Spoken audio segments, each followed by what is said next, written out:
మామ ఈ వ్యక్తి చూడండి మామ పానాలతో ఎలా కొడుతున్నాడు. అసలు మ్యాటర్ ఏమైందంటే ఇవాళ పొద్దున్న లేచి నుంచి చాలా అంటే చాలా పని అయింది మామ. మొదటిగానైతే షెడ్ కాడికి వెళ్ళంగానే మోటార్ అయితే పీకాను మామ. అదైతే కాలిపోయింది. ఇక సగం పీకంగానే కేబుల్ అయితే తెగిపోయింది. దాన్ని అయితే మా పెద్దబాబు అయితే అతుకుతున్నాడు కేబుల్ ని. ఇక ఇంట్లోకి వెళ్ళి నూనె తమ్మన్నాడు. ఎందుకు అని నేను అనుకున్నాను. ఆ చైన్ పానాకైతే వేసేసాడు మామ. ఇక దాని తర్వాత కేబుల్ అయితే అతికేసాడు. అతికేసాగానే పోపియంగానే అదైతే ఉల్టా అయిపోయింది మామ. మళ్ళీ అతికి మళ్ళీ పోయంగానే మంచిగా పోసింది. ఇక దాని తర్వాత మేమందరం ఆనందపడ్డాము. ఇక దాని తర్వాత దాన్ని అతికేసాము. షెడ్ కాడికి అయితే నీళ్ళైతే వెళ్తున్నాయి. ఇక దాని వెంటనే మా అన్న వాళ్ళ ఇంటికి అయితే వచ్చాను మామ. ఇంటికి రాగానే బండి అయితే సర్వీసింగ్ చేపించుకుంటున్నాము. మా అన్ననైతే అన్ని పానాలైతే లెంకుకున్నాడు. ఈ డబ్బాని ఎందుకు కోస్తున్నాడో మీకు కొద్దిసేపట్లో చెప్పబోతున్నాను. ఇక అదైతే కోసుడైతే అయిపోయింది మామ. మేము సర్వీసింగ్ చేయబోయే బండి అయితే ఇదే మామ. ఇది కాదు మామ, ఇది సైకిల్. మేము సర్వీసింగ్ చేయబోయే బండి ఇదే మామ, స్పెండర్. ఇక దాని తర్వాత మా అన్ననైతే పని అయితే స్టార్ట్ చేసేసాడు. నేను ఆ డబ్బా ఎందుకు కోసాడో అన్నాను కదా మామ, మన ఇంజన్ అయితే వస్తందుకు అలానైతే చేసాం మామ. ఎందుకంటే మన వేస్ట్ ఆయిల్ ఉంటది కదా ఇంజన్ లోకి వచ్చే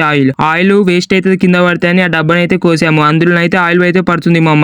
ఇక దాని తర్వాత ఇప్పడం అయితే స్టార్ట్ చేశాడు. మధ్యలో పానాలు లేవా అంటే వేరేటోళ్ళ ఇంటికి వెళ్ళి తెచ్చాను. అక్కడ పానాలు ఇమని అన్నని అడిగితే నన్ను అయితే కొడుతున్నాడు మామ. ఇక పానాలు తీసుకొని సక్కనైతే బయలుదేరిపోయాను. ఇక వీడికి వచ్చి అయితే పానాలు అయితే ఇచ్చేసాను మెకానిక్ కి. అది ఇయ్యంగానే ఇతనైతే వర్క్ స్టార్ట్ చేసేసాడు. ఇప్పడం అయితే ఇక సగం అయితే ఇప్పేశాడు మామ. ఇంజన్ చూడండి ఎలా ఉన్నాదో. నా పెట్రోల్ తీసుకొని నా బండిలోకినే నా ఇంజనే కడుగుతున్నాడు. మళ్ళీ ఆ వ్యక్తికి పైసలు ఇవ్వాలి మామ. ఇదెక్కడి న్యాయం నాకేం అర్థం అవుతలేదు. నేనైతే ఆ దుమ్ము పట్టిపోయి అన్ని క్లీన్ చేసేసాను మామ. అవి క్లీన్ చేసిన వెంటనే ఇక మా అన్ననైతే అంతా క్లీన్ చేసేసి ఆయిల్ అయితే పోస్తున్నాడు. ఆయిల్ కి అయితే 400 ఖర్చు అయ్యాయి మామ. ఆయిల్ అంతా పోసేసాము. ఇక దాని తర్వాత అన్ని ఫిట్ చేసేసాడు. ఇవ్వాలనైతే చాలా అంటే చాలా పని అయింది మామ. ఇక మీరు వెళ్ళేటప్పుడు లైక్ అండ్ సబ్స్క్రైబ్ చేసుకోండి. మరికొన్ని వీడియోలతో ఇచ్చి పడేద్దాం. మన డైలాగ్ అయితే రేపైతే కొడతాము. అంతవరకు కామెంట్ బాక్స్ లో కామెంట్ చేయండి.